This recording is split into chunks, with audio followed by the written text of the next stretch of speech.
Okay, this is a special lesson. I'm going to answer the question for you, how to make and poach pears. And we're going to make 4 different flavored poached pears in this lesson. It is time-elapsed. There will be a cooking time. But first, the setup time, which is one of the most important parts. And I'll tell you what flavors we're going to make. We're going to make 1 poached in red wine, 1 with pomegranate liqueur, also known as grenadine, 1 with green creme de menthe. So one will be kind of a spearmint flavor. And then we're going to do 1 with some saffron that's also sweet. So we will have a pink pear, or 2 pink pears, 2 green spearmint flavored pears, 2 yellow saffron flavored pears, and 2 red wine poached pears. All of them are going to be poached in syrup with some flavoring agents, okay? First, let's talk about the pears. I have regular Bartlett pears here, and you want to start out with hard pears. So there's some cooking time involved. If you start out with a soft pear, it doesn't really have time to absorb any of the stuff you're cooking it in, okay? So I have simple syrup here, which is a primary component. I'm going to put 2 cups. I have 2 pears in each one of these saucepans. I have 4 saucepans here, and I've pre-peeled all 8 of these pears. Okay? I'm going to put a couple cups of syrup in each one of these pans. Simple syrup, which you know we have a video for.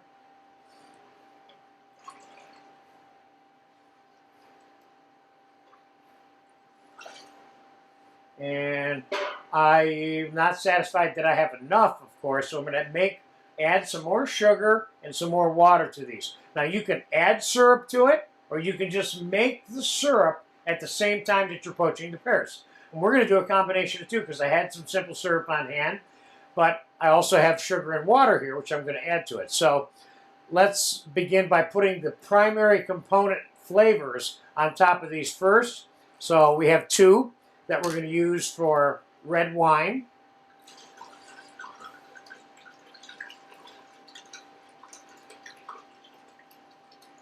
Syrups, by the way, can be stored and reused. Okay? The pomegranate liqueur. So I got a whole quart of red wine in there, or 750 milliliters, and I got about 1.5 cups of the pomegranate liqueur in that one. And on the spearmint one, I'm going to put about 1.5 cups of the liqueur in there also. Okay, it varies in terms of the amount that you're putting in there, but it's kind of up to you. It depends how intense you want the flavor and what the final result is that you're looking for and what you're going to use the pears for. And we're going to talk about the use of the pears also. But first, we're going to get them all seasoned and on the stove cooking, okay? So now I have some saffron here, which is, of course, is extremely expensive. And we're going to add a few threads of Spanish saffron to this one. And this is going to make these the yellow pears when it's all said and done. And, of course, you can use plain white wine. You can poach them in plain syrup also. You can put orange liqueur, triple sec. You can flavor them with whatever you want. You can add rum to them if you want. The ones that I'm doing today are kind of very typical good ones to make, okay? But I want to inspire you to make your own, too, at the same time, all right? So I have some star anise, which is very aromatic. It smells like licorice. I'm going to put a little bit of star anise in each one of these. Because although we're making 4 different flavors, typically you may not do that. And so you're going to have some, each one of them has their own unique flavor anyway. Then I have some whole cloves.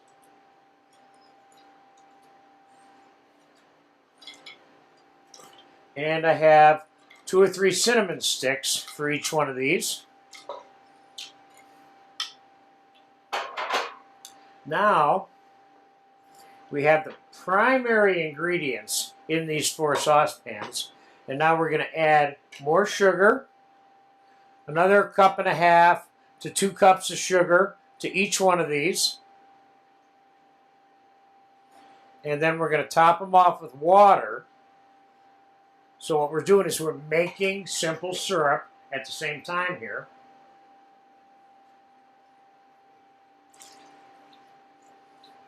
I'm putting enough in to make sure that the pears can be submerged in liquid during the cooking time. And we're going to weight them down with towels and plates in these saucepans while they're cooking to ensure that they are below the liquid level. Okay, these are all, well, this one needs a little bit more liquid here.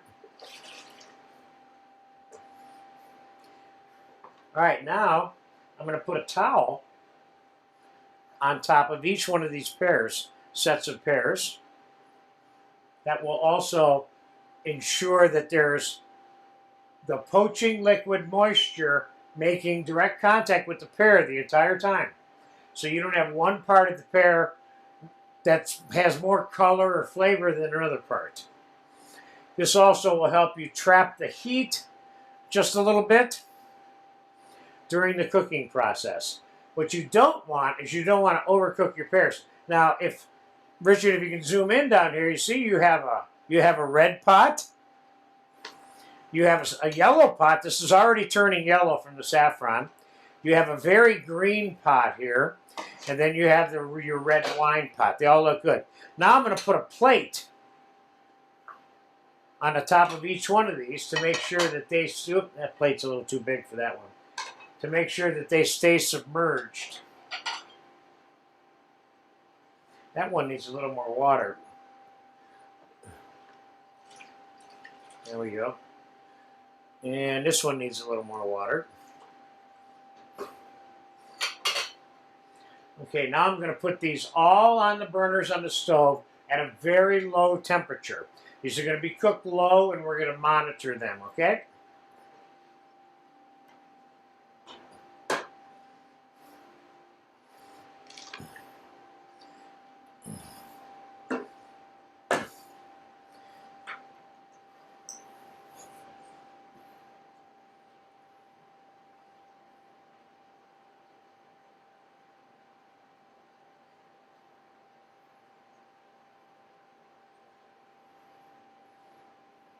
Let's keep in mind that we do not want to poach the pears in a hurry.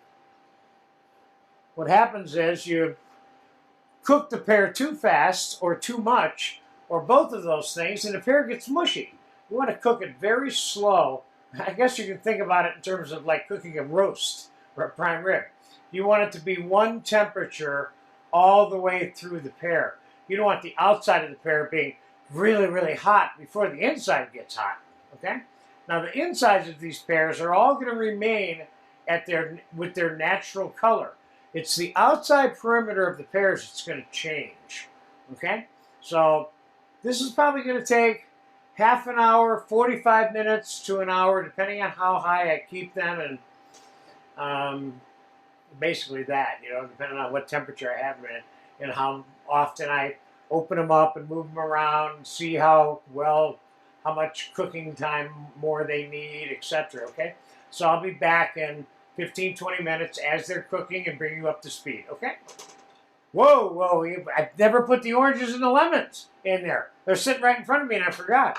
See, you guys are all consuming and you get my attention. I can't, but this is an important point for you to make, or for me to make, and that is when you make a mistake, say so, fix it. So we're going to add some thin sliced orange for flavor to all 4 of those pear pots, and some thin sliced lemon to all 4 of those pear pots.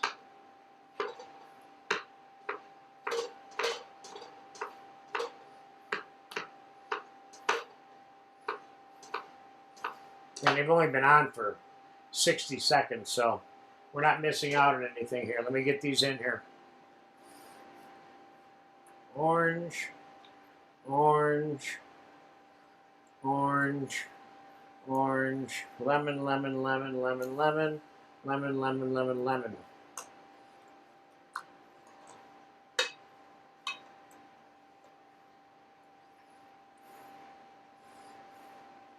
This adds that one more little aromatic, sweet flavor to the pear. Okay. All right. Now, this time, I'll be back in about 15 minutes. Sorry about that. The poached pears are cooked. We're going to take them all off in the saucepans, put them right here in front of you, disassemble all the rags and weighted plates and everything else. And we're going to put a little bit of ice in each one of them and let them cool off.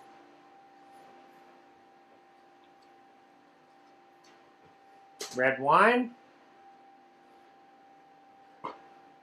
saffron, pomegranate, and the spearmint or mint or whatever you'd want to call it. It tastes like mint.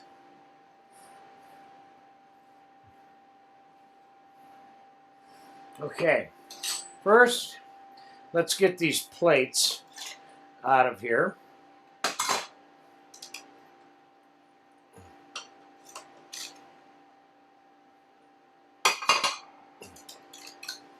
I checked them twice over the course of the time they were cooking.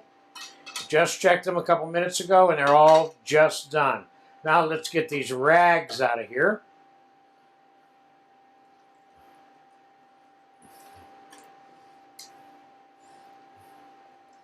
What I'm going to do is we're going to put a little bit of ice in them, and we want them soaking in their own syrup for a while. And I'm going to talk to you about each one of these pears after they're cool in terms of how long you can soak them in their syrup, okay?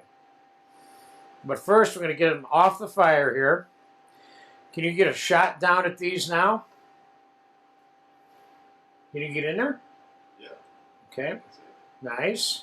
And then the yellow and the red. These are some fun little pears here. Now I'm going to put a little bit of ice on each one of these because I want to stop this cooking process now. You don't need to ice them to death right now, but just enough to change the temperature here. Should be enough for me to put my hand in it. There you go.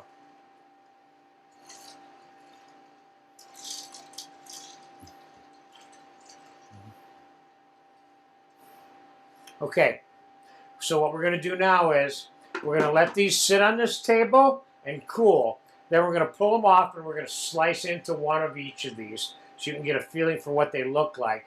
And then we're going to talk about the storage and the use of these poached pears, okay? So I'll be back in about an hour to an hour and a half. Let's let them cool and soak in their syrup, okay?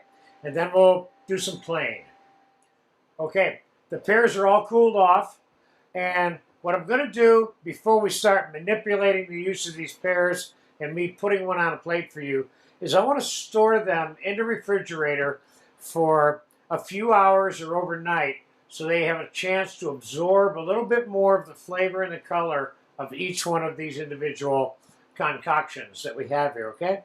So we're going to put them in these containers here and store them for a while. We'll get back to the finishing processes with them a little bit later when they're really nice and cold also, okay? So there's your mint. And here's your pomegranate or grenadine.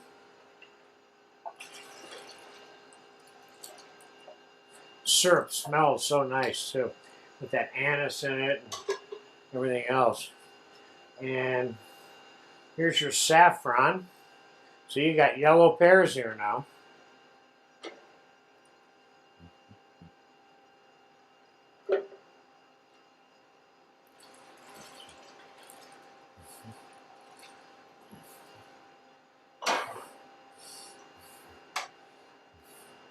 And finally the red wine. These look really good. The texture of them is perfect too. They're cooked. The amount of time I cooked them was about 40-45 minutes. But again, it depends on the doneness or the ripeness level of the pears that you select. I selected the hardest pears I could find. They weren't 100% hard, but they were pretty hard. I prefer the 100% hard ones because then you get to cook them longer and they absorb more color and flavor.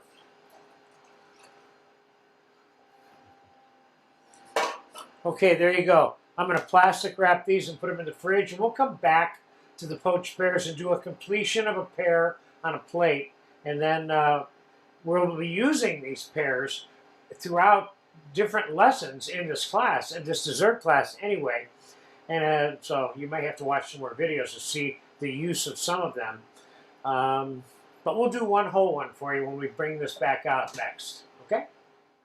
Okay. The poached pear assembly process. These pears have been in the fridge for 5-6 hours, all marinating in their syrups. And now we're going to embark on putting in a dessert plate together of a poached pear stuffed with some ice cream. A little more complicated than one might always want to do. These pears are good eaten by themselves with a little bit of whipped cream and maybe some raspberry sauce or whatever your choice might be. But I'm going to give you a little bit more of an elaborated version on how you might go about something like this if you really wanted to get special about it, okay? So we're going to start by taking the one that was poached in a pomegranate syrup and cutting it in half so you can see what the effect is. Okay, let's get a close-up on that. You see the effect of the look? Now, I'm going to use this as a scoop for the ice cream, but I'm also going to use this as the scoop to remove the core of the pear at the same time. There you go. Now, one thing I'm going to do is I'm going to cut this a little bit flat on the bottom so it'll sit flat on the plate and not roll around. So we're going to put this on here. And then we're going to assemble the garnishes around it before we put the ice cream on it, okay? So, what am I going to use for the garnishes? In this case, I got some raspberry, blueberry, and some banana, but I'm going to use a little bit of these other pears sliced on the plate for decoration also. And we're going to put some whipped cream, raspberry sauce, chocolate sauce, candied orange rind, and some powdered sugar on it. I probably could throw candied nuts on it, etc., but I'm not going to, okay? So let's start by making a little bit of the garnish of the pears. Here's a pear that was poached in the red wine. And let's cut 1/6 of that pear off. And now I'm going to do a little fanning job on this by not cutting it all the way through. So we're going to decorate the plate with some of the other poached pears, okay? There's one. Here's the saffron pear.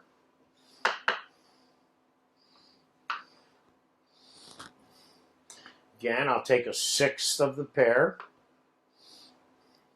A little more fanning again. Thin slices that aren't cut all the way through. We got a little bit of yellow pear there. Now we're going to take some of the green pear, the mint pear. A 1/6 of a pear again. See, these are cooked just right. They're perfectly tender, but not overcooked. And they've all absorbed their color and flavors to the way in which I would want them to. All right, so there we've got some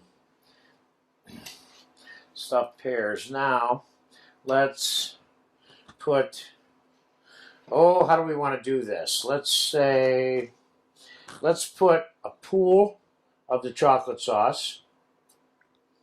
Let's put a pool of the raspberry sauce, raspberry coulis, raspberry sauce, whatever you want to call it. And we're going to end up putting whipped cream here, I think is what we'll do. So let's put a few berries here and there on the plate of the blueberries, and let's put a few of the raspberries on the plate. The reason I'm saving the ice cream for last is we don't want it melting. So let's say you were going to serve something like this. You could set these plates up in your kitchen and then just at the last minute put the ice cream in. Let's put the ice cream in. and the whipped cream. We're going to use the same scoop. Going to make this a larger scoop. This, of course, is the same ice cream that was made in this class, in this the chocolate ice cream lesson in the class. Okay, I'm going to pick this pear up here. No, I'm not. It's got some chocolate sauce on it. Scoop that ice cream on there, like so. Now I'm going to get some whipped cream on there.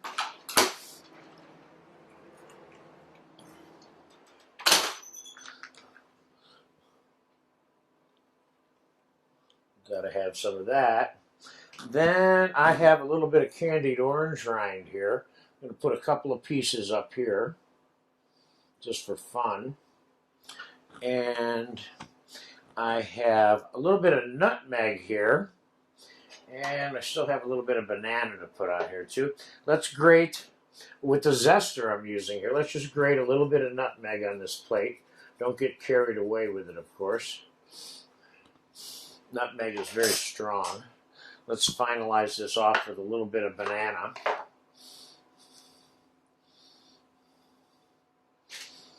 Kind of ad-libbing this one as I go along, which I like to do on my in these lessons, because that's what you're going to be doing, hopefully. Sometimes you kind of get certain moves down that you repeat, but let's just put a little bit of banana all the way around this plate.